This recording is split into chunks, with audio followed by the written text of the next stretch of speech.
newsletter, will join us at 10:35.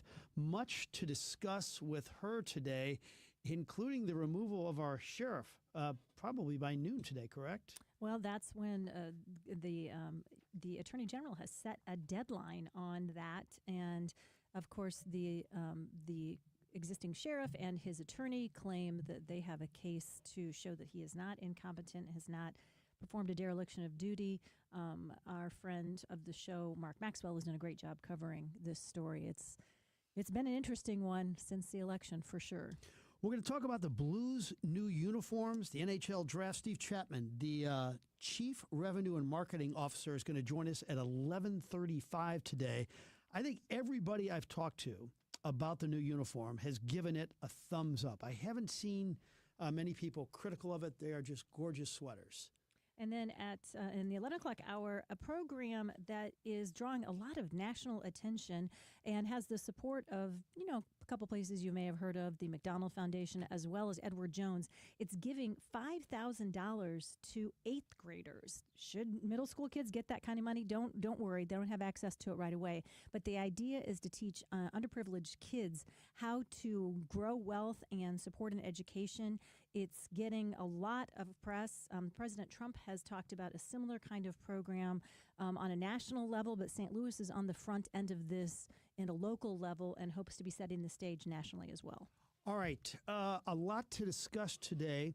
One thing that jumped out at me last night, as I was walking to the ballpark at about 9:20 for postgame, is there were a lot of people leaving. Joe, you were at the game last night. Tell me you did not leave before the game was over, or I'm going to call you a member of the Communist Party. No, I was there the entire game. Yeah. It was a great game. I'm telling you, there were tons of people leaving, and it was the ninth inning. They're up by 1 run, and this pitcher that's given us a lot of drama, Ryan Helsley on the mound, I wanted to yell, "What are you doing? Why are you leaving?" So, but we'll get into that a little bit later in terms of the game and the excitement. So, and how about the last 24 hours of your life, Jill?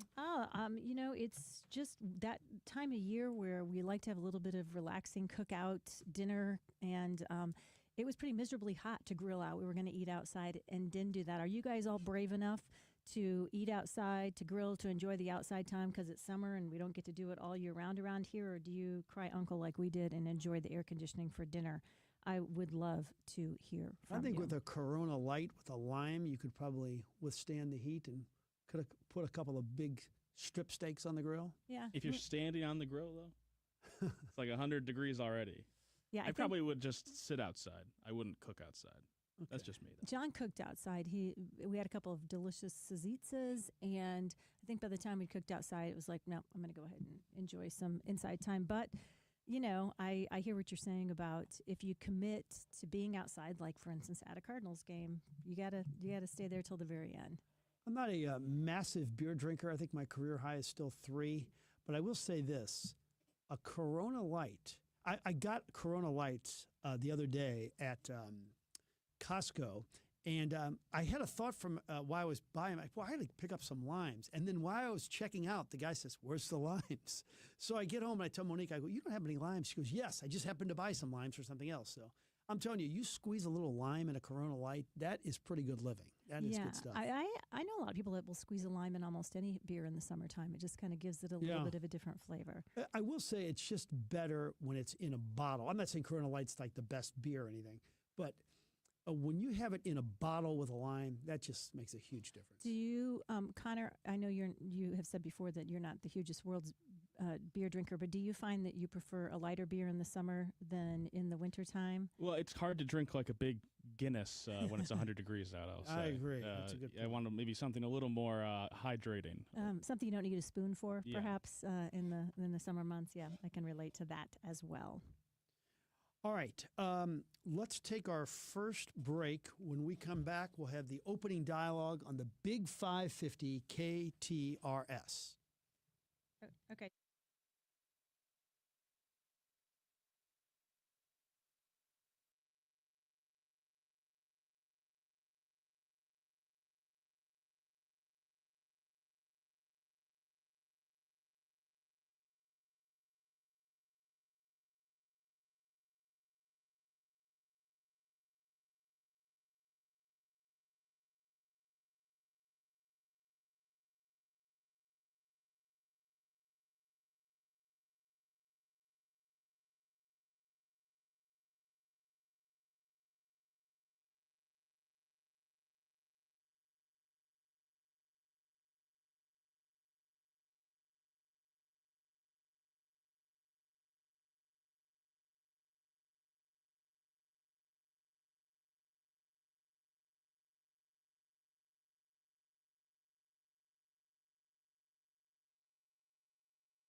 beer in the bottle with a lime slice is good. Never heard of it. I will look into it. And Corona Premier, somebody text in, is the best, lowest carbs, calories, and sugar of any light beer.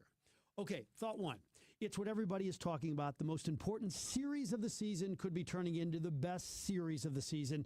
I mean, if you were watching something on TV that was not the Cardinal game last night, 2 words, too bad, because you missed something really rare. A guy scoring from second base on a sac fly, and it helps that that player, Mason Wynn, could end up being the most important player in St. Louis sports for the next 5 years. His skill set is amazing, throwing, running, catching, everything. His interview skills are great, too. He's a good-looking guy. He could own the town, Mason Wynn. You also missed one of the catches of the year as Alec Burleson fell into the net in right field to make the catch, stranding the tying run on third base. And in the 9th inning, you got to see Picasso paint. Arguably the most gifted defensive third baseman the game has ever seen, Nolan Arenado, made the final out on a terrific play. So what does this mean? Cardinals have won 7 out of 8. They've gained 4.5 games in 8 days on the Cubs, and it's step 2 in a 4-step plan. Operation Sweep the Cubs is happening. Tonight is the official midpoint of the regular season, and ladies and gentlemen, we have a baseball team to watch every night. How could people leave in the 9th inning, though? I'll still never understand that. All right, that's my thought. Yep, they've started off well in the direction of hopefully making it a sweep, because that would be thrilling for us fans here in St. Louis. One of you asked on the Royal Banks of Missouri text line fairly recently if we had any information on when sports betting was actually going to happen in Missouri, because it was passed by a narrow margin in the last election, if you remember. And Frank, you've asked the question a couple times too, wondering what's going to happen. Well, a new report from the Missouri Independent this morning is saying that the State Gaming Commission has been working to essentially, I'm going to simplify things here, dot their I's and cross their T's, but it must go into effect by December 1st, but it looks like it might take every bit of that time until December 1st before we do have full legal sports betting here in the state. There's still some discrepancy over where all of the tax revenue from sports betting is going to go annually. Of course, a big selling point when it was used by the pro sports betting advocates in the advertising is it's go to schools, but it's not quite that clear, right? The first taxes go to cover the commission's regulatory expenses. After that, $5 million or 10%, whichever is more, goes to the Compulsive Gaming Prevention Fund. The rest is going to be used for K-12 and higher education in an amount that is unclear where it will all go at this point.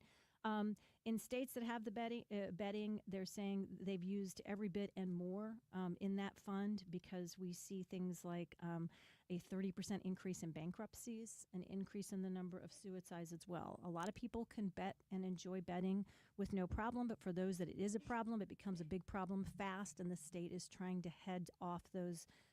For those people, have a support system in place to try to make sure that it doesn't create I think issues. most people that gamble on sports are thinking, this is taking far too long, but it is complicated. All right, thought 2. I'm not entirely sure about this, but one of the great ways to show gratitude, and I think the best way to show gratitude, is a handwritten note. And it's becoming more and more extinct. In fact, at a recent shower, Brooke got a gift, an incredible rocking chair. She specifically wrote to Brooke with the note, please don't send a thank you note. Brooke did. Of course, she was forced to. And she would do it anyway.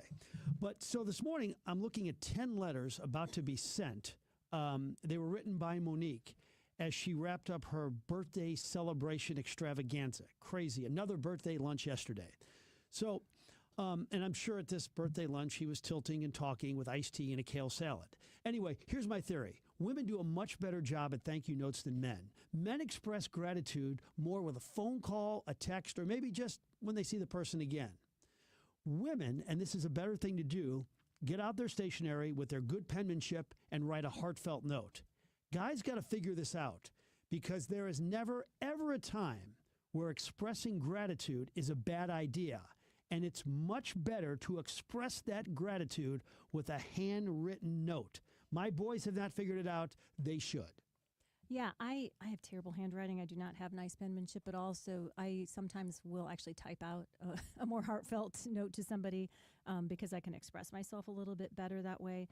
I don't care if you send me a handwritten note, but I do like some form of acknowledgement, particularly if you Yeah. send things a wedding gift. And I'm surprised more and more every year, more of our kids' ages are getting married.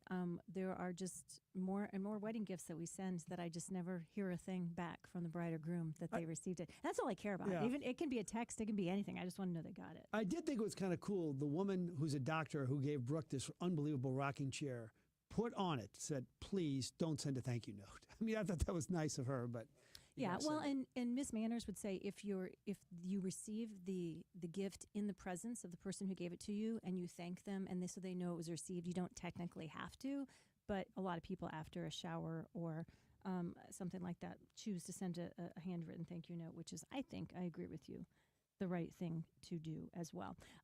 This missed a lot of the major headlines with so many things going on in the St. Louis region recently, weather and otherwise. But on Governor Kehoe's desk, it did not make it there immediately, but there is a proposal to create a pathway for free career tech education in our state. Missouri high school graduates may soon be able to attend career certificate programs for free after the state lawmakers passed a bill creating a reimbursement process for career and technical education. The legislation now awaits Governor Mike Kehoe's signature or veto. And the people behind it say it's closing a gap that's been available for kids who went to four-year college. They could qualify with certain income and other and grade requirements. They could qualify for a Pell Grant, which gave them a leg up in getting some financial assistance for a four-year college. That did not exist for students who are going into technical programs. And so they want to make it so there's more of an even playing field. So if you're not a kid that was a good candidate for college, but you performed well in high school, have a 2.5 or above GPA, there's now a chance that you'll get some reimbursement for getting those things, because we have a shortage of plumbers, electricians, we and do. other trades.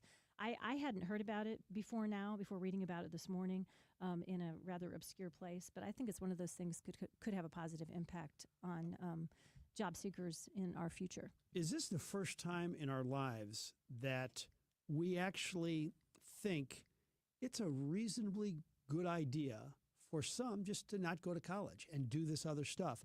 A, because we do have a shortage and you can find work right away, and B, because of the ridiculous prices of colleges and the student debt that these poor people have to endure for the next 15 years of their life. I mean, I've never been at a time where I thought, yeah, you know what, maybe it's not a good idea. You go to college, do this instead, and you're better off. I think the cost-benefit analysis, because to your point, the rising cost of higher education, a variety of other reasons, is something that families have really had to take a very hard look at. Now, for the elite people, there seems to be no limit at what people are willing to pay yearly for an elite college education for their kids, and they seem to demand just higher and higher levels of things like the fanciest dorms and all of the amenities, and that seems to, in people's minds who have that amount of money, they think it equates to a better college experience. I don't necessarily buy it, but that's the practical Midwestern small town girl in me coming out. I grew up in a small enough town that there really wasn't much stigma. If you did not want to go to college, if you wanted to stick around and stay on the farm or work a trade, and you were going to do it and work hard either way, or go to community college to study something to help with a family business for a couple of years and not get a 4-year degree, that was okay either way. You know, look, if you have ridiculous generational wealth and you want to pay $75,000 a year for your kid to go get a degree in economics, fine. But boy, I just think there's other ways, more economical ways, and there's other ways besides college to achieve what you want in life. All right, thought 3. I have a new favorite topping. I think I've mentioned this before. I love ranch, salsa, loves Frank's hot sauce, put it on a lot of honey mustard. But on an island so far ahead of everything else right now, and maybe because it's homemade, is this pesto. On toast today, on pasta like 2 days ago, on steaks, on eggs. I'm in love with pesto. I could eat it every night. Monique is not a drinker, maybe one glass a week, probably because she's married to me. But the other day, out of the clear blue, she made an amaretto sour. I don't know if I had an amaretto sour in 15 years. We had some. It was really good. It got me thinking about drinks of the past that people just don't drink as much anymore. And we'd love for you to weigh in this topic on the Royal Banks of Missouri text line, 84126. Do people drink martinis anymore? Chocolate martinis? Pretty good. Tom Collins, do people drink those? Vodka gimlets? Harvey Wallbangers? Mai Tais? Cosmos? I don't, I'm not a big drinker, but I don't think those drinks are like being consumed like they once were.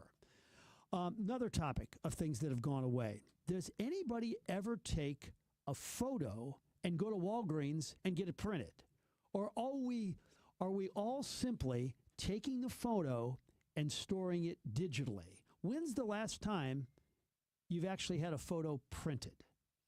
All right, that's my dime store psychology. Have you had a photo printed in a very long time? Never. I mean, not never, but I can't what's remember. The point?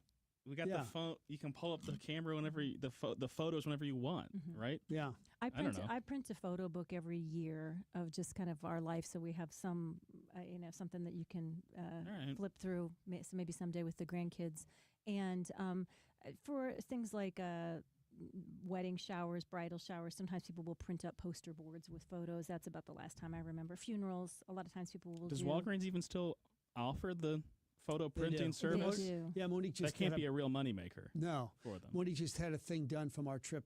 She made a book out of it. Yeah, or a frame. People like to still put a photo in a frame, and they do a pretty robust business doing that kind of stuff. I see at least at the Walgreens that I do. Yeah, good questions, good thoughts. I still do like a martini, vodka martini, slightly dirty. If I have a mixed drink occasionally, that's a favorite. I like a gimlet. Oh, you do? Yeah. Oh, well, you're kind of a professional drinker. I guess so, yeah. That's my Josh other weighing job. in, Josh Gilbert, skip the Amaretto Sour and just do Disaronno on the rocks. I'm not familiar with that one. Never heard of it. Jeff Drew, good friend, says whiskey sour. I still order dirty martinis. My son's a bartender. He makes martinis all night long. My friends all drink martinis. All right. Disaronno is a brand of amaretto liqueur. So I guess just drink the liqueur on the rocks is what he's saying. Yeah, I had an era in my life around college when I thought I was sophisticated, and my mixed drink of choice was amaretto sour. I think I kind of burned out on it then. Is that when you were telling us about your drinking problem? Yeah, that was the first How long round. did this last? Like 5-6 years? Oh, it was the dark days. The down. You know how they used to say in the old VH1 rock and roll rockumentaries. And there was always, and then the downward spiral of drugs and alcohol continued. That was me all through my 20s. No, I'm not that fun. I think everybody can see through the joke because I'm just not that fun. That is for sure. Final thought for me today to prove that point. Recently, I heard a story of a friend, young professional. His son had a first job. He misunderstood the assignment, turned up at a company cocktail party in a full suit when it was an outdoor casual event, everybody else in shorts and polo shirts, and it was, by the way, 97 degrees. Both decided that was way better than showing up in a polo shirt and shorts when you should have been in a suit. But it reminded me of the time I misunderstood the assignment. I've done that many, many times, but one that comes to mind is the time that John and I went to what we thought was a costume trivia night for a fundraiser at a fancy club. We thought the assignment was to dress up like rock stars. So we got in full costumes, big blonde wig. I went as Stevie Nicks. He went as Tom Petty, complete with a wig and the giant felt red top hat from the Don't Come Around Here No More video. Everyone else wore concert T-shirts. Same thing about 10 years ago at a law conference. Theme was Great Gatsby. We thought it was a full dress-up thing. I got in a flapper dress. John had a full rented head-to-toe zoot suit. Everyone else in the room just acting like it was a regular law conference. No dress up at all. Huh. Am I the only one? Has this ever happened to you? This has happened multiple times too, though. Multiple. I have some more stories too, but I won't share those for now. Am I the only one that misunderstands the assignment? You guys ever showed up with the wrong attire for the wrong thing? Would love to hear your stories on the Royal Banks of Missouri text line 84126. All right. Let's take a short time out. When we come back, we're going to chat with Sarah Fensky. Do you have a little business there first? I do for you. We are going to, according to my friends at Five on Your Side, we're going to have another Red Alert Weather Day. What's it called? I never get the name of it right. Weather Impact Alert. Thank you. It's hot. let's just say it's hot, very, very, very hot, and we need our air conditioning units. I talked to somebody yesterday who said they'd been told by their repair person that their unit was so old that they no longer had the right coolant to be able to keep it going. So if it stops working, they had had their last Freon charge. So she said they were kind of crossing their fingers and hoping they could limp through another summer, which I totally get. Problem with that is we found out the hard way a number of years ago is when the air conditioner goes out, if you don't already have a plan in place to get it replaced very quickly, it can cause damage to your home. We actually had some wood floors warp in our home because we had an air conditioning unit that finally wore out.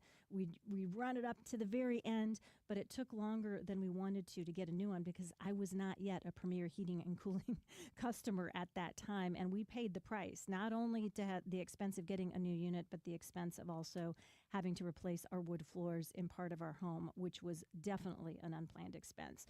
So if your unit is really coming close to the end of its life, it might be smart to make a plan now before you get in a crisis situation where you're in a health and or situation that might end up damaging your home. Reach out and have the conversation with our friends at Premier Heating and Cooling now. Find out what you need to budget. Find out whether their financing is going to be helpful for you.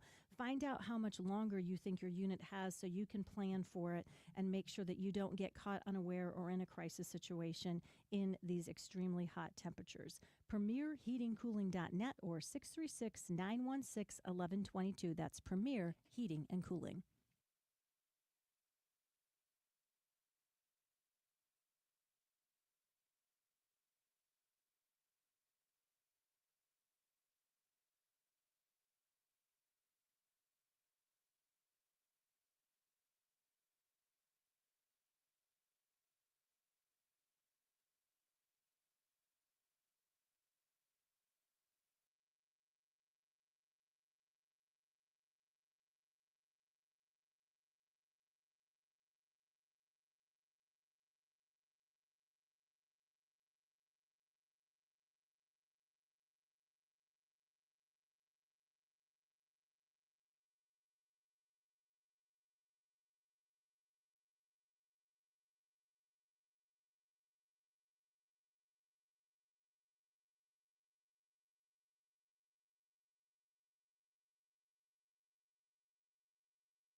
Wednesday. And the big news today is that Andrew Bailey is less than an hour and a half away from actually removing the sheriff, Alfred Montgomery. Sarah, thanks for being a part of the program. What does that look like, actually? Well, it's good to know that we have been through this before. You know, when Andrew Bailey sought to remove Kim Gardner and gave her the exact same ultimatum, we were all like, what does this even mean? Will she be removed as of 12:01 p.m.? No, that is not how it works. What happens now is that he will have to file papers with the court. You know, it's basically like filing a lawsuit, and it'll be making the case for why he thinks that Alfred Montgomery should be removed. And then this is going to play out like any court case. There will be hearings. He can't just summarily remove this person. Alfred Montgomery's lawyer will get to make the case of why he should stay. And from talking to that lawyer yesterday, it's very clear they are going to fight this. Alfred Montgomery is not resigning at noon. He honestly has nothing to lose by staying in this job at this point. I think we can see a protracted fight. I would be surprised if this is wrapped up as tidily as the Kim Gardner affair wrapped up, and that took maybe 3 months. So I think we're looking at a long, drawn-out battle here. Well, we hope a lot of our listeners follow us on social media, including on Instagram. And yesterday, in anticipation of your appearance on the show today, we had on our Instagram post, we asked, what would you like us to ask Sarah Fenske while she's in tomorrow? And inquiring minds want to know if you think that the Nordstrom store leaving the Galleria is indicative of anything bigger other than just big retail making economic decisions. Does it mean anything else about where we are in St. Louis as a city? Ooh, I'm glad to get a question about shopping for once. People normally only want to talk to me about politics. Yeah, I think this is more about what is happening to department stores. You know, obviously St. Louis has its problems, but department stores have huge problems. You know, we've seen very publicly, Macy's has a large local workforce here, has gone through some large layoffs. People just don't shop that way anymore. And so they are pulling back. Malls are no longer how people want to shop. They like these open air experiences, like what Michael Steinberg is building in Chesterfield, these sort of faux downtowns. They don't necessarily want to be in this sea of parking lots.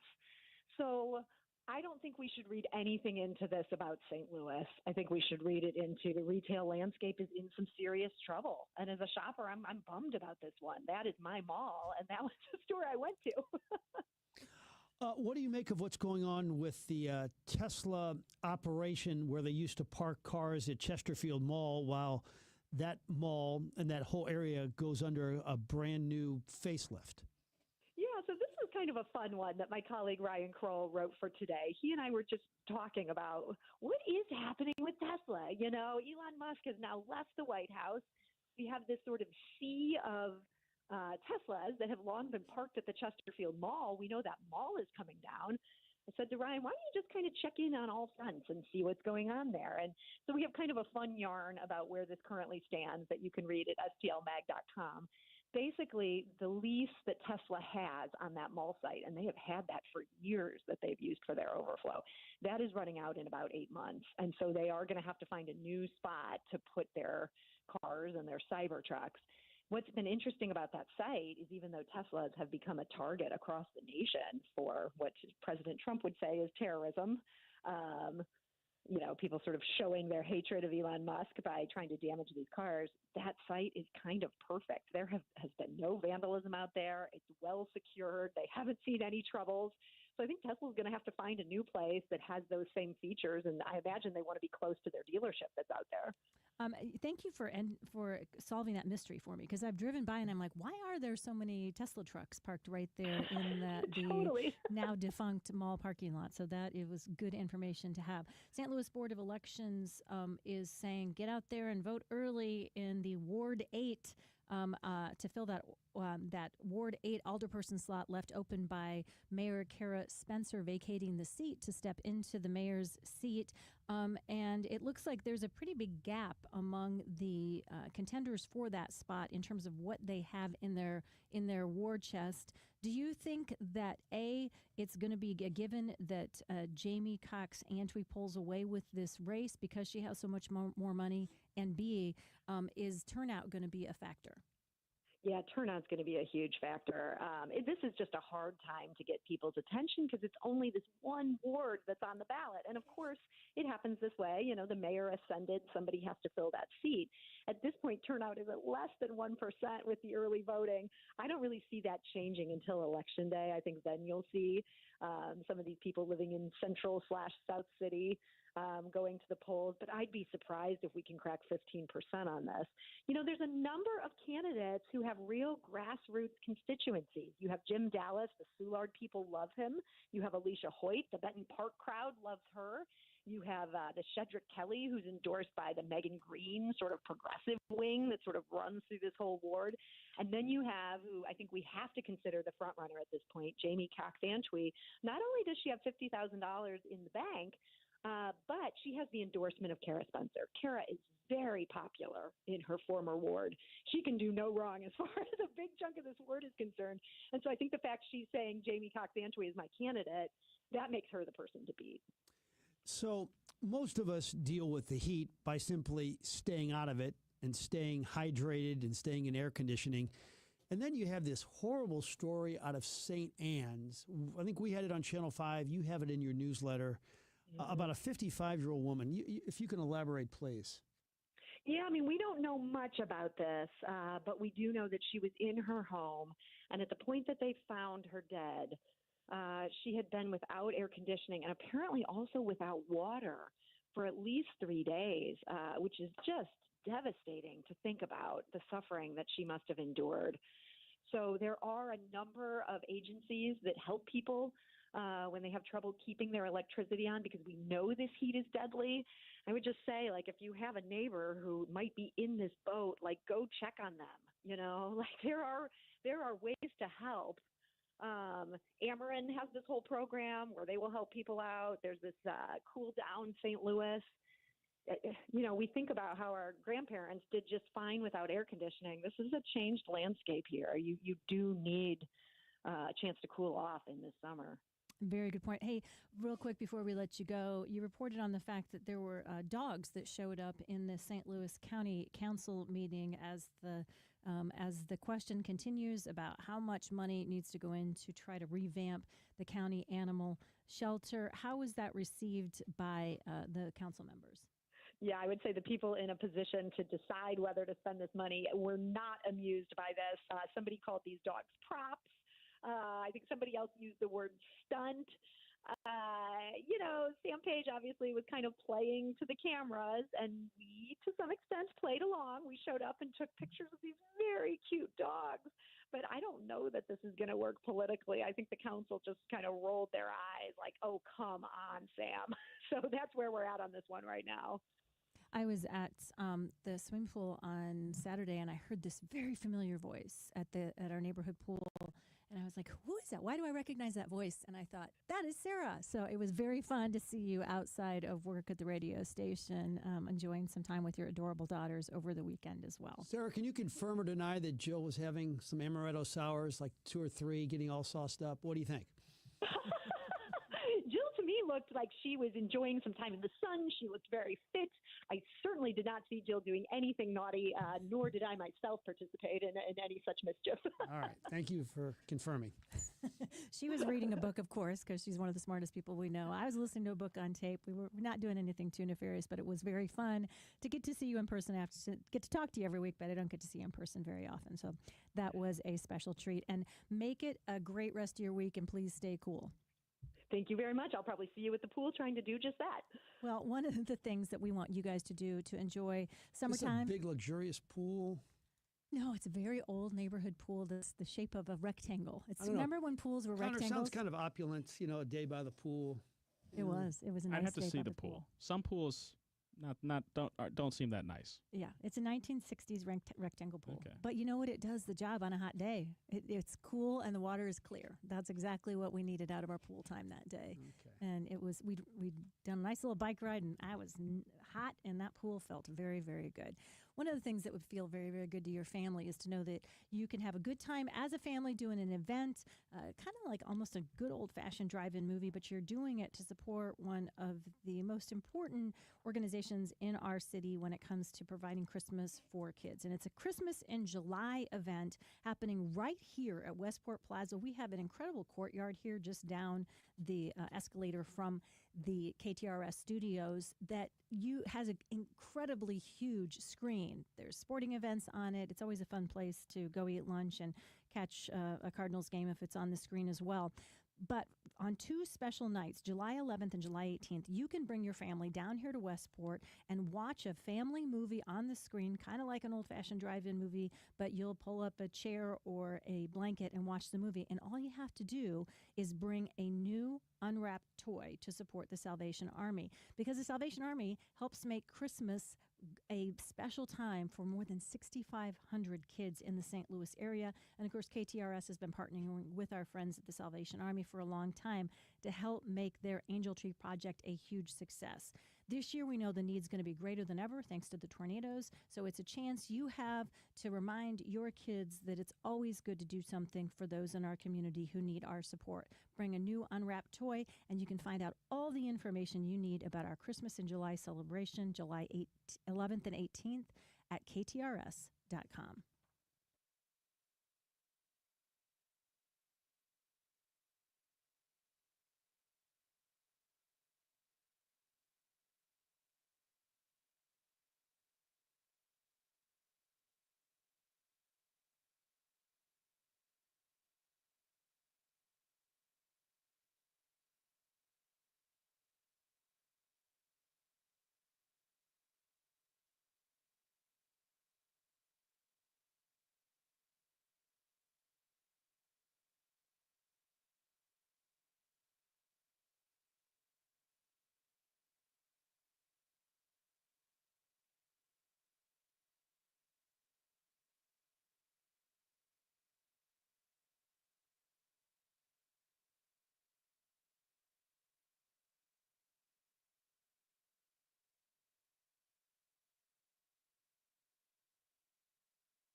That was a fast first hour.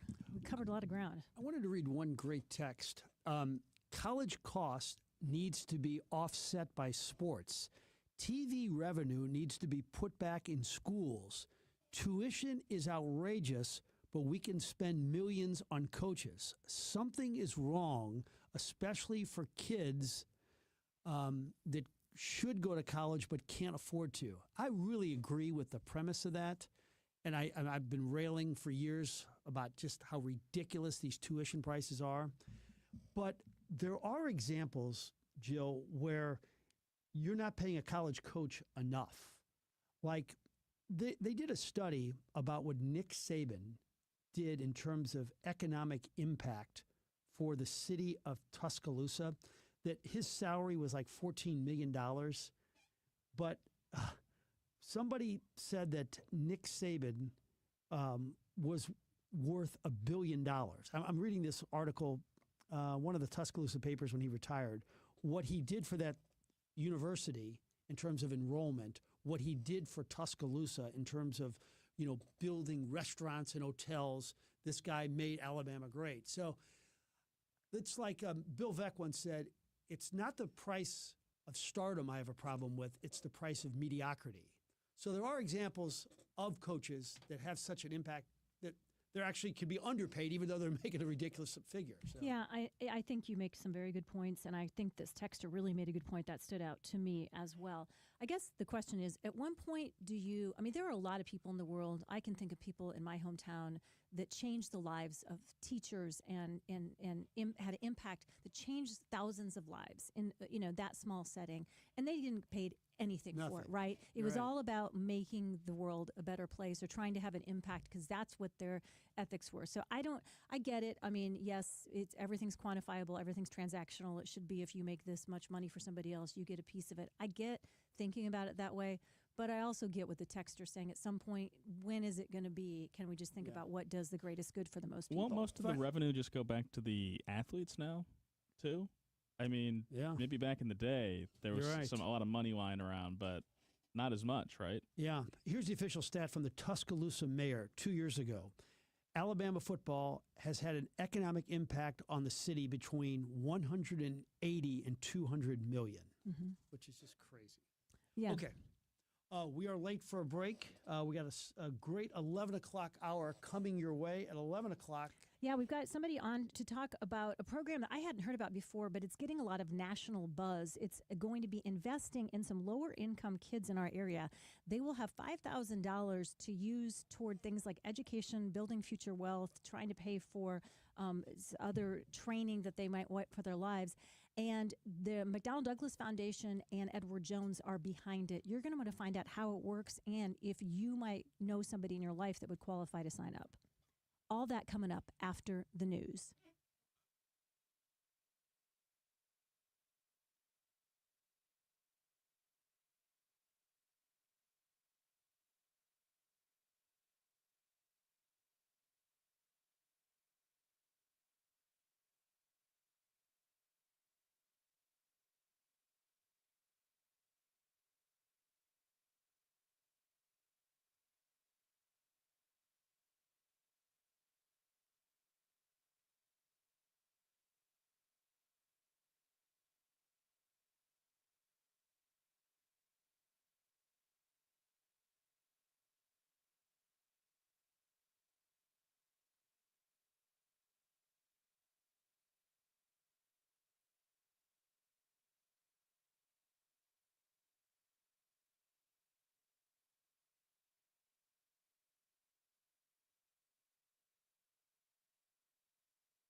From ABC News, I'm Michelle Franzen. At the NATO summit in the Netherlands, President Trump touted his efforts for helping boost NATO defense spending for member countries and getting credit from world leaders on brokering a ceasefire deal between Israel and Iran and U.S. strikes on 3 nuclear sites in Iran. President Trump criticizing the initial U.S. defense intel assessment. President Trump continued to say Iran's underground nuclear site was obliterated. We've collected additional intelligence. We've also spoken to people who have seen the site, and the site is obliterated. The president pushed back on an early U.S. intelligence assessment that says the strikes didn't completely destroy Iran's nuclear facilities and only set the program back a few months. The president calling the report incomplete. The report said what it said, and it was fine. It was severe, they think, but they had no idea. They shouldn't have issued a report until they did. Karen Travers, ABC News, Washington. The fragile truce between Israel and Iran holding, Israelis returning to a sense of normalcy with businesses and schools reopening. Iran reportedly arrested 700 people accused of helping Israeli intelligence. Iran's regime says it executed 3 people accused of spying for Israel. A seismic shift in New York City politics. A 33-year-old Democratic Socialist upstart, Zohran Mamdani, topping the initial round in the ranking primary race yesterday, with former Governor Andrew Cuomo bowing out for now. Here's ABC's Aaron Katersky. Born in Uganda, Mamdani moved to New York City with his family at age 7 and would be New York's first Muslim mayor. But he has faced criticism over his anti-Israel rhetoric, lack of experience, and how he would pay for an agenda that includes free mass transit and a rent freeze on affordable housing. The heat dome over the Northeast and parts of the South, melting records for June. Temperatures topping triple digits in Philadelphia, New York City, Boston, and all the way to Portland, Maine yesterday. And in Missouri, officials confirming 1 heat-related death. You're listening to ABC News. Are you living with dry AMD? If so, you could be on the road to geographic atrophy, or GA, a condition that leads to retinal cell death and permanent vision loss. But with Izervay, you can slow it down and get it going slower. Izervay slows GA progression by targeting a key source of retinal cell death, which may help preserve your vision longer. Izervay, or Avastin Captid Pagel, is a prescription eye injection used to treat GA. Don't take it if you have an infection or active swelling in or around your eye. Izervay can cause eye infection, retinal detachment, or increased risk of wet AMD. Izervay may temporarily increase eye pressure. Your vision may be impaired after an eye injection or exam. Don't delay. Ask your doctor about Izervay today. Izervay gets GA going slower. Visit Izervay.com. That's IZERVAY.com. Paid for by Astellas Pharma.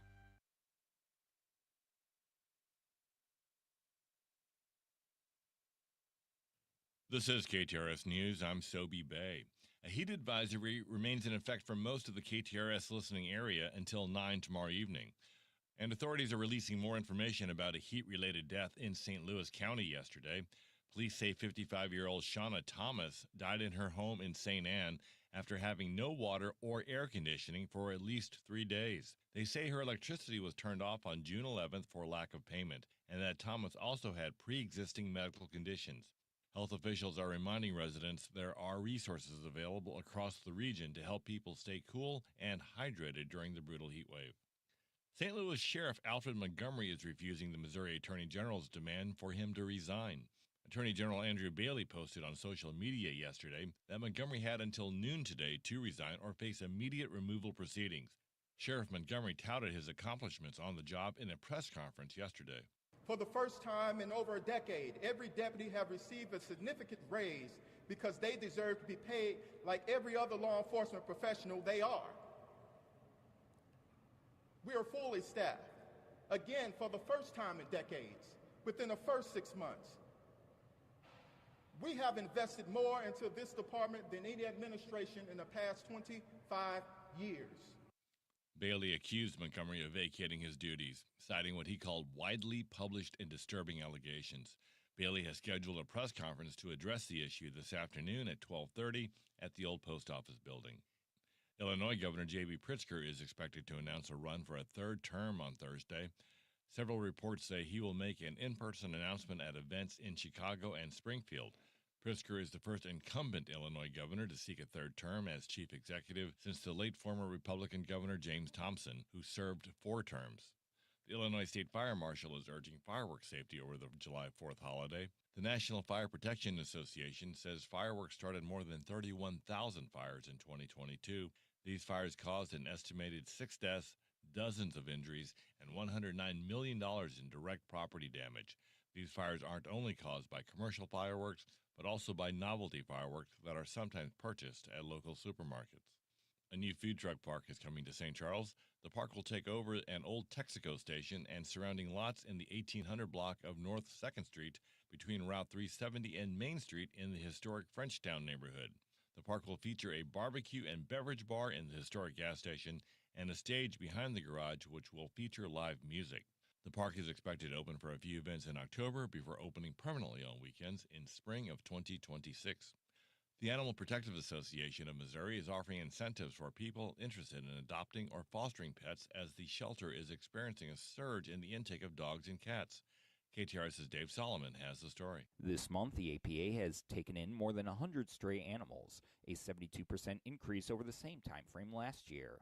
Through July 4th, adoption fees will be discounted by at least 75%. All adoptable pets are spayed or neutered, vaccinated, and microchipped, and are sent home with a new collar, leash, engraved ID tag, and a bag of pet food.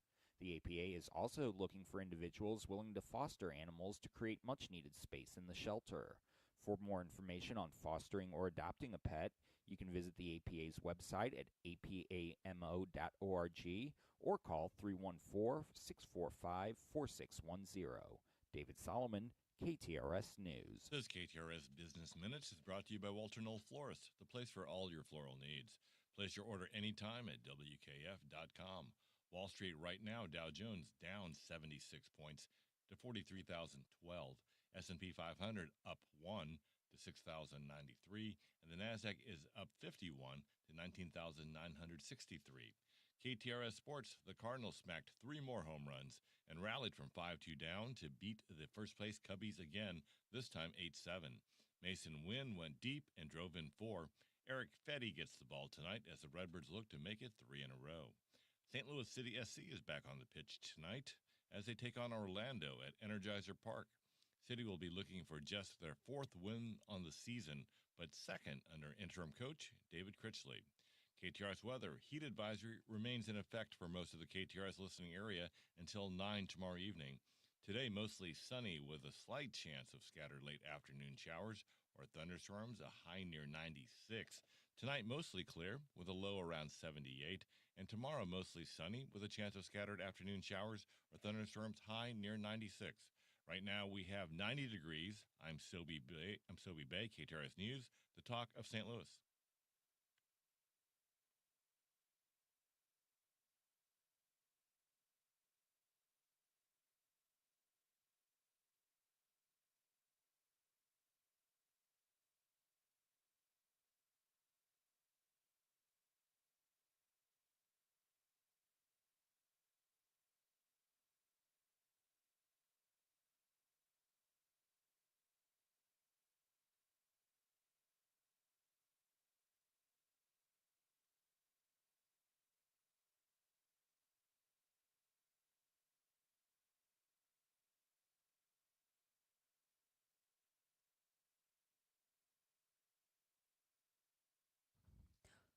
Welcome back to the second hour of the Frank and Jill Show. We're really glad you're with us today. Jill Farmer, Frank Cusimano. We have an action-packed hour for you. Lots of good interviews and information, including this one. Stanley Toussaint is joining us from a company based out of St. Louis, but working with our city on something that is getting some national attention. He's with Mobility Capital Finance, a fintech or financial technology platform, and he is piloting a program called On Our Block STL Investment Program, aims to expand opportunity and financial well-being for St. Louis families by allocating $5,000 each to 300 eligible middle schoolers in the greater St. Louis area. I know some of us are thinking, gosh, middle schoolers and money, is that really a good combination? So help us understand some of the stipulations of this and what its intention is. Thanks so much for joining us, Stanley. Oh, thank you, Jill, for inviting me to the show. No, I think you said it best. We're very proud to be working in St. Louis to launch this transformative program known as the On Our Block St. Louis Investment Program, in which we're committed to investing in the economic futures of St. Louis youth. I know you mentioned like what are the stipulations. I think we've made it really simple for families across the city and county to apply for the program. And it really kind of boils down to two things. I think one, you have to be either a rising eighth grader or were previously enrolled in the 2024-2025 school year. And we're specifically targeting a couple of key school districts, one being Ferguson Florissant, Hancock Place, Hazelwood, Normandy, SLPS, as well as University City. And then two, we're really focused on targeting low to moderate income households, specifically below the 80% AMI within the city and county, which kind of is about $80,000 per year in gross income. So how do you keep the kids from like not going to the mall with the $5,000? What are the stipulations here? That's a great question, because if you gave me $5,000 as a kid, I definitely would do that. So the way the program is structured is that once we select the participants, and the participants will be selected this year, the funds will be invested for a period of 5 years. Let's call that the vesting period, in which the funds will be invested in the U.S. stock market and they will grow. And it's not until the kids turn 18, which is roughly 5 years from now, that they then will be able to withdraw the funds. But the funds can only be withdrawn for key eligible uses. And some of those are, let's say they wanted to invest in themselves through education, whether that is higher ed or in vocational education, that will be an allowable use. Or let's say they wanted to invest in their community by being a homeowner. That is another allowable use. But they also wanted to go ahead. No, there's like two more. Okay, one is around entrepreneurship. Yeah, I think the third is around entrepreneurship. And the last one is if they just wanted to kind of focus on retirement, they could invest the funds into a long-term retirement account. Okay, we're just being joined by Stanley Toussaint. If you're just joining us, talking about a new program coming to St. Louis that will allocate $5,000 each to some lucky middle school students to invest in the future. Why did you choose St. Louis for this program? That's a great question. I think when we looked at St. Louis, the reason why St. Louis just made a great target place to kind of launch the program is because I think St. Louis really kind of highlighted the need and the opportunity right in St. Louis. I think a couple of macro stats is that only 49% of St. Louis residents own homes compared to the national average, which kind of stands at 65%. And there's just been this growing momentum just around baby bonds and how it's just a great public policy intervention tool to really help narrow the racial wealth and opportunity gap.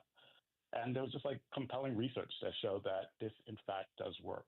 So when we had this opportunity to partner with one of our anchor funders, which is the James F. McDonald Foundation, to invest in young people, we jumped at the opportunity to do so. So 3 years from now, or let's just say 5 years from now, this will be a success if what happens? That's a great question. I think a couple of things would make this program a success. I think if we are able to gain awareness and support from multi-cross-sectional partners, that being government, the private sector, philanthropy, to continue to invest in these programs and that they become fully sustainable, we're able to expand it and offer it to all youth throughout St. Louis, that will be a big success. I think also if we're able to kind of prove that investing in young people is a good investment, that will be another indicator that this program has been successful as well. Okay, text just came in from someone asking me if this is similar to the program that President Trump has talked about with the Trump accounts or the MAGA accounts, or is this totally different? That's a great question. I think there are similarities and difference between our program and the Trump accounts. I think one of the main similarities is that both programs, they're early wealth building accounts intended to invest in the economic futures of young people. I think the differences in our program versus the Trump accounts is one, the Trump accounts will be like federally funded, whereas this is being funded through philanthropy. And then two, our program is an accelerated program where we're starting with seventh or rising eighth graders, whereas the Trump accounts, they'll be starting at birth. Okay, if somebody thinks that they may know somebody in their life that would qualify this program and make a good candidate to be able to teach them financial literacy and watching their money grow, hopefully in the stock market, how can they find out more information and sign up? Number one, we want you to apply, and you can apply by going to mocafy.com/on our block STL. And I'll just say that again. It's Mocafy, spelled MOCAFI.com/on our block STL. That sounds and excellent. Also tell a friend. Yeah, thanks so much for the information and for telling us about this. And we should say that the people who are, that the philanthropists who are making this happen in St. Louis come from the McDonald Foundation as well as Edward Jones. Thank you so much, Stanley Toussaint, for joining us this morning. Of course. Thank you, everyone. So I was talking to a friend recently who was frustrated with they love their new puppy. The one part about their new puppy that they were not loving so much is the fact that that it was. They're saying, I'm getting a little old to be, house training a pet again. If you've been in the experience of either having a new pet or an aging pet, it's just part of the deal. And you need to have potentially a carpet cleaning company on speed dial. And that's where our friends at OxyFresh can come in extremely handy, because their process is excellent at removing pet stains, pet odors, and making your carpets that have been subject to pet stains and odors look and smell like they're new. That's because they use a special enzymatic, environmentally friendly process that breaks down any of the stains in your house. And without just flushing it with water and making the stains spread out and all of the stuff go into the padding, it takes that, breaks it down, and then uses a special patented process to get it out of your carpets and out of your life so you don't have to deal with it anymore. And hopefully, as you get your pets trained a little bit better, you won't have to deal with it in the future as well. OxyFresh Carpet Cleaning is a people that you can trust every time that they're going to do their best job. OxyFresh.com or 877-OxyFresh. That's 877-OxyFresh.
which is always fun to see him when our paths cross in the studio as well. You get to talk to McGraw at least once a week, don't you?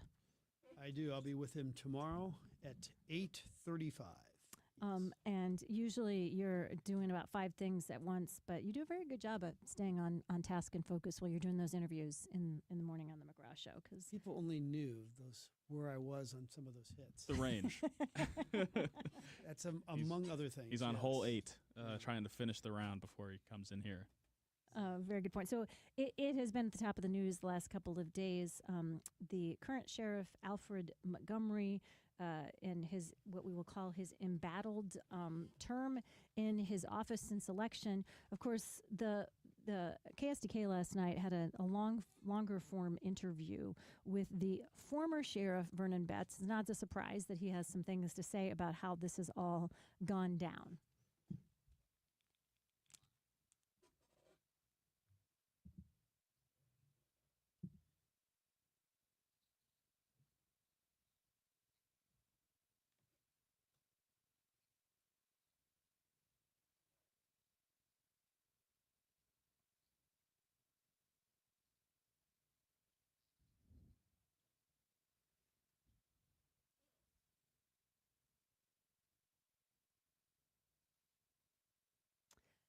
Yeah, and that's not he doesn't even mention the $25,000 in new badges. I agree, you need a legitimate looking badge, but that was one of the things that many people found to be the last straw. I can't picture a guy who is more universally disliked or second guessed or has less support.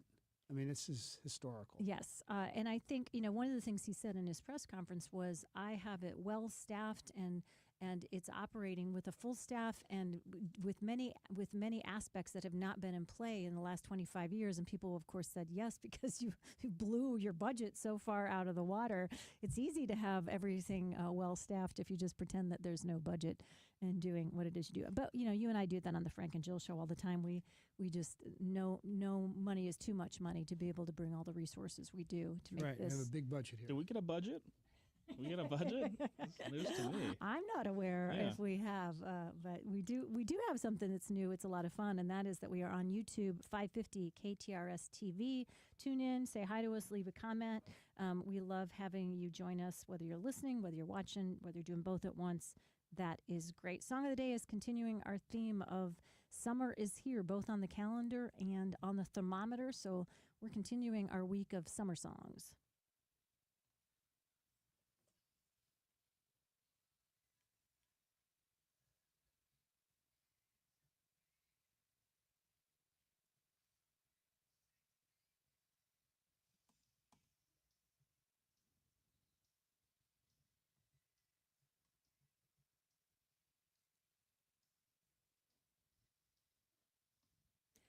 Do you like this song? This is Bryan Adams. Mm-hmm.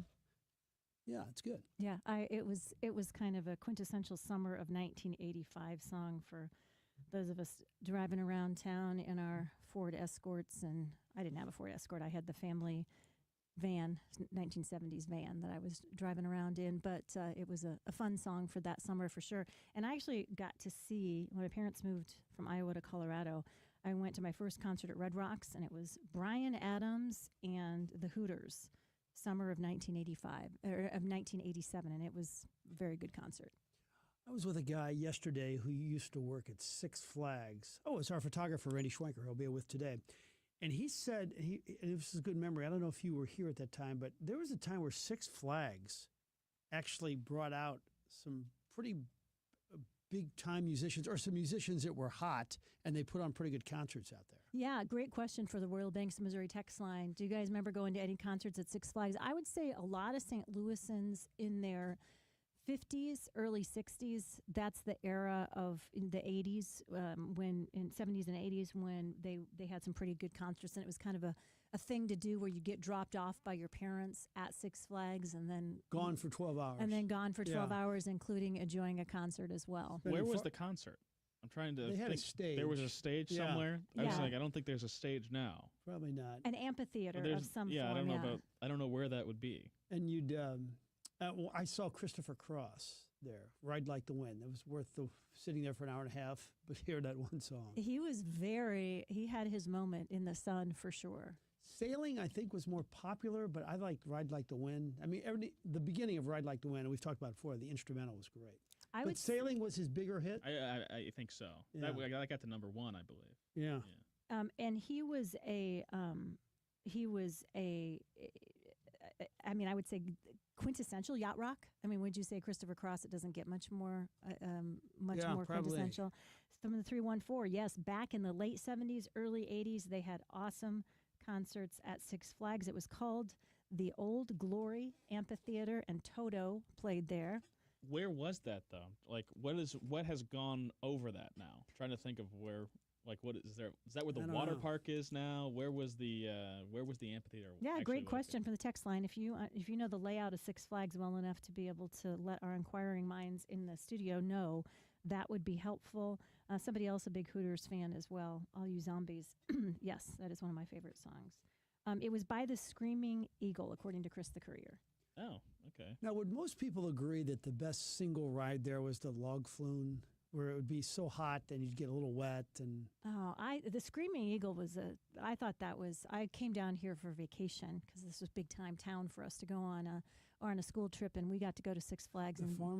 The farmers come to St. Louis. Well, it would have been the Lingwalls. And no, my parents took camping trips to places out west, usually in combination with some kind of church convention, honestly. But it was a school trip. We raised all the money for the chorus to come to compete in St. Louis, and it was a big deal for us. Yeah, that school trip, I remember Alex is in 8th grade at Westminster, and the whole class got to go, and he did something bad, and Monique would not allow him to go. Mm-hmm. I mean, it was probably my worst moment as a father, because I wanted to do, I'm negotiating with her, we'll ground him for 3 weeks.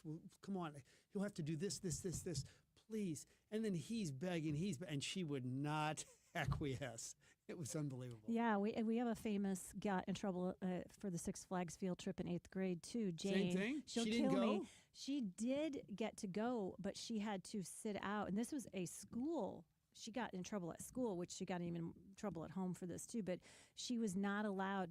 She got to go to Six Flags, but they had to sit out for the first hour, because they had not been, they had kind of done that thing with the substitute teacher the week before, where they pretended one kid was one name and the other one, and it was we have a lot of teachers in our family, so all the grandma teachers kind of weighed in and said, "Oh, you can't do that to a teacher." So to this day, she's like, "Is anyone ever going to let me forget that one time I misbehaved in junior high?" But yeah, it was tough. 200 kids going, and you're the one that doesn't. That's. Were you in general the more likely of the couple to give in or make a compromise on a kid punishment? I'm a negotiator. I just did not want that to happen. Yeah. Has Alex gotten over it, or is it still maybe a few years ago? Yeah. A little. It sounds like it might have scarred you. It did. I'll never forget it. It's a harbinger of my life with Monique. Oh, some good ones here on the text line. Max saying he saw Alex Cooper there. Somebody else saying, I saw Paul Revere and the Raiders. Wife saw the outfield, watched Starship, and all of us saw the best of Sean Cassidy. You probably liked Sean Cassidy, didn't you? Of course I did. Met her on a Monday and my heart stood still. Somebody told me that her Bobby name Sherman was Jill. just died yesterday. Yeah, at age 81. He was kind of he's a little heartthrob to some, right? To many, I think. Saw Garth Brooks at the Old Glory Amphitheater at Six Flags, summer of 1990. That was good. That was on the early side. And Ed Becker is saying, yep, it was near the Highlander, Screaming Eagle, and Tom's Twister for an exact location there, Connor. We've really pinpointed it. Yeah, I think that's pretty Did you have the excellent. chicken when you went there, Connor, the chicken leg, or was it a turkey leg? That's the turkey leg, yeah. right? Yeah. It looked a lot better than it actually tasted. It wasn't that good. No, but it looked like, oh, wow, this is great. I know, the outside of it, they somehow made it glossy. It was so shiny and looked like it would be delicious. Probably really unhealthy, too, even though it's technically a turkey. Oh, my gosh. I think our entire audience got to see a lot of bands Go-Go's there. and the KC and Sunshine Band. Yeah, Village People, Billy Ray Cyrus. The Village People played there? I mean, my gosh. You're not they kidding. had a lot of acts come through here at the Six Flags Amphitheater. Oh, Alex the Oak Cooper, Ridge Boys, Survivor, Tony Orlando and Don, Skylark. Wow. It was a good era of concerts, and I guarantee most people went to those concerts without their parents. So it was Yeah. it was what we would have called, I don't know what you would call that. It was free range parenting. I think back in the 70s and 80s, our parents were not taking us to the concert like all the parents are taking everybody to Taylor Swift these days. It was well, you're 13, that's just fine. I'm going to drop you off and enjoy. Try not to get arrested. Tony Orlando was an FOT. He was a friend of Tony's LaRussa's, and he would be one of these people, these famous people. Like you'd walk by his office. Wait a minute, is that Bruce Hornsby? Is that Tony Orlando? Is that Bob Knight? Is that John Grisham? I mean, he was part of that whole entourage. Mandy Murphy's husband is involved in some things having to do with the Columbus Day celebration in New York because of some clients, Italian-American clients that he has. And so at the event that she went to this fall, Tony Orlando was there, and she was incredibly excited to see him, texted out to us pictures of seeing him because, you know, if you grew up in the 70s, his show, the variety show, was something that we did not miss every single week. Yeah, and he's still with us, I believe. Yeah, because he was, I think it was just last October. He's 81 October. years old. Yep, she said he's looking and sounding just fine. Ozark Mountain Daredevils, somebody else got to see them. Fun conversation. I'm glad you remembered that. Did you ever get grounded as a kid? Was that a punishment that existed in the Cusimano household, or by number 6? Yes, there was yeah, in fact, I can't believe because, well, my mom was like Monique and my dad was a nice one. But I was supposed to go to swimming at the Brentwood Y, and I skipped it to go to a track meet because there was lots of girls. And I just completely skipped it. And my mom said, okay, you're not going to Ed McCauley's basketball camp, which was a week-long thing. It was, I got grounded for a month once. A month? I know. Wow. I was 13, and it was kind of cold and rainy at my brother's Little League game, and I asked my dad for the car keys, and I went up into the car to start it. And I thought it would be fun to just see what it was like if I put it into reverse and just saw if I could back it in and out of and I pushed the accelerator, and there was a van full of grandmas and grandpas next to me that were watching the Little League game. And I remember just glancing over and seeing 6 heads in a row go backwards and forwards as I ran into the side of their van. Oh my gosh, and this is worse than your streaking. Well, it's up there. And so it was, definitely not a good choice. And I was so embarrassed and so ashamed. And I think it was, especially for my dad, I think it was hard for him to put on some more additional, because I hadn't been the troublemaker in the family up to that point, but I know he felt bad about it. But they said, absolutely, I missed out on a fun trip with friends to go out of town, and I was grounded and did nothing but babysit for an entire month. Well, I think most of us would have grounded you as you smashed into a car. And Oh, how of old were course, you? 13. Wow. Oh, my goodness. And the streaking, you were how old? 18. Okay. No, almost 18. Yeah. All right. Thanks for bringing it up again. I'm glad. I'm people were pretty tired. Joe, had you heard that, by the waiting. way? Yeah, you had heard the streaking. Well, Frank's never done anything wrong, right? Well, Especially in his younger years. I haven't done any streaking or driving a car around 13. I mean, come on. The thing is, I only drove it 6 feet, but I drove it so poorly in those 6 feet that I managed to do damage to somebody else's car. But I got better, I promise. You know, we got our license, we got our permits when we were 14 back in Iowa, so I had to get better fast. But yeah. You were driving a car at 14? Mm-hmm. Wow. Yep, that's how it worked back there. So we started early and had lots of practice before we got our licenses, for sure. Hey, lots more coming up in the show, so make sure you stay with us. We'll be right back after this.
Kuna Food Service has been the trusted food supplier in the Midwest since 1918. For over 100 years, Kuna has been distributing the highest quality food products to some of your favorite restaurants, while delivering superior customer service. When a restaurant puts their trust in Kuna, they get a team that truly cares about their success. Check them out online today at kunafoodservice.com. A little more. Christopher Cross bringing us back. We were reminiscing a little bit earlier in the show about seeing concerts at Six Flags back in the day. Mark Miller from Miller Furniture. Are you too young to have been able to enjoy those concerts? First concert I ever went to was Santana at Six Flags. How cool is that? Wow. Was that unbelievable, too? It was, yeah. It was like 1988 or 89. Yeah. And he's still performing. He's unbelievable. He is, yeah. And so are you able to get any work done? I know there's a lot going on. We'll talk about it in a second with the Cards Cubs series happening right now, or you got half an eye on that I at all can't times? wait. I was there yesterday on, they hit 4 home runs. I mean, it was out of this world. So, and I'm going tomorrow during the day game. So looking forward to it. And you grew up in what area? Belleville. Okay, so that's 75% Cardinal, right? Or it's 100% Cardinal fan. Yeah, I mean, 20. How far do you have to go to Illinois where you find that 50-50 split? Would it be north of Springfield? Okay. Yeah, everybody Springfield or south is Cardinal fans. Good to hear. Yeah, 100%. So you, thank you for taking the time to pop in because you guys are busy. Big sale, 50% off. Wow. Yeah, it's everything's half off our list price. Biggest sale we run all year. And so not only do we have $8 million of tariff-free inventory because we are the largest location for American-made furniture, but also we make some really good deals with our suppliers for custom orders. So just like you saw some bar stools that you liked, but then put a different wood finish and fabric on it, that kind of custom order, those are included in the sale as well. Unbelievable. So you have something that actually works with the weather now. Oh my gosh, yeah. So Tempur-Pedic, very innovative mattress company. They've got something called the Active Breeze, and you can cool your bed 15 degrees. It's unbelievable. It's like having an air conditioner built into your mattress. Then on the flip side, as the older you get, you wake up and you're a little bit stiff, right? Yeah. Okay, well, you can program this thing to start warming up 15, 30 minutes before you wake up to warm up. And you can heat your bed 15 degrees. Think about that. You wake up and you're not stiff. Like, how much would you pay for that? I know. Yeah. I mean, I'm like seriously thinking about switching out from my Talalay latex mattress for one of these new Tempur-Pedics because that is incredible. So last time you were here, you had gone to the Amish Furniture Mart, I guess, and you were really excited about how on trend so much of the furniture is. We know it's incredibly well made and a lot of great traditional furniture, but you were really excited about some of the on trend pieces, and now they are in the stores. Yes. Oh my gosh, the Lexington double pedestal table. It's on the front cover of our half price sale mailer, and you can see that at millerfurniture.com and on our current ad page. It is absolutely beautiful. We've got it on display in a couple of locations, and that's just like the first thing that comes to mind. Also, we have a line that they make shuffleboard tables and poker tables. So Amish-made poker tables, pool tables, shuffleboard, so you can pick your wood finish. It's just incredible quality, super cool products, though. Silverline's the name of those folks. So you're a passionate Cardinal fan, and I think everybody would like to have something red in their house. What have you done for Rick Horton and the radio booth at Busch Stadium? Oh, these beautiful Amish-made desk chairs, they broadcast from them. So they're broadcasting from those chairs. It's a onyx, which is a dark wood, and then contrast it with the cardinal red leather. It looks so nice. And they're, it's really cool. They love being at home. We got home field advantage in the broadcast booth, I could for picture sure. a lot of people that are big Cardinal fans listening thinking, yeah, I'd like that in my house. Yeah. Yeah, absolutely. If you want what the Cardinals guys broadcast from, we can hook it up. I can tell right now that that's going to go on a lot of people's wish list for whatever birthday, anniversary they have coming up. Tell us how long the sale's going to last. People need to get out and take advantage of it. Yeah, the sale runs through July 8th, so Tuesday, July 8th. It's going on now, so we've got 2 full weekends. It's going to be incredible. We are open July 4th, so we have a nice short day, 10 to 3. We get to work, we do a lot of business, and we go home and barbecue with our friends and family. I mean, we could sit there and sell furniture until 10 p.m., but we're a family company. We're going to spend some time with the fam as well. Let me ask you, you guys have done Amish the Amish furniture for a long time, correct? Yeah, that's what we do best. Have you ever been to the area? Is it in Pennsylvania?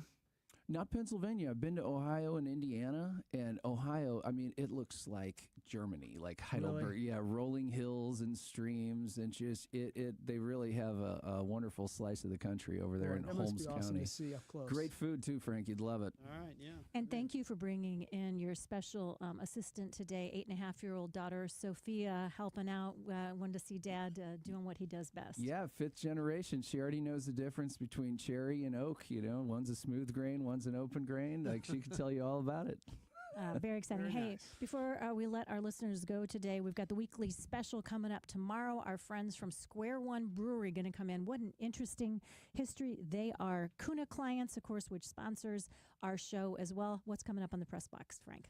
On the press box, Charles Tuna Edwards and Andy Strickland. It's called The Slop for a reason. We really don't know what we're doing, but we'll have some fun for an hour starting at 6 o'clock. And we have a great show tomorrow. Mark Maxwell is going to talk about the ongoing controversy with our sheriff. Greg Willard in to talk about presidential powers when it comes to war and military action, as well as that weekly special fun conversation with Square One. We will see you tomorrow. In the meantime, John, Julie, and Max up next. Make it a great day, everybody.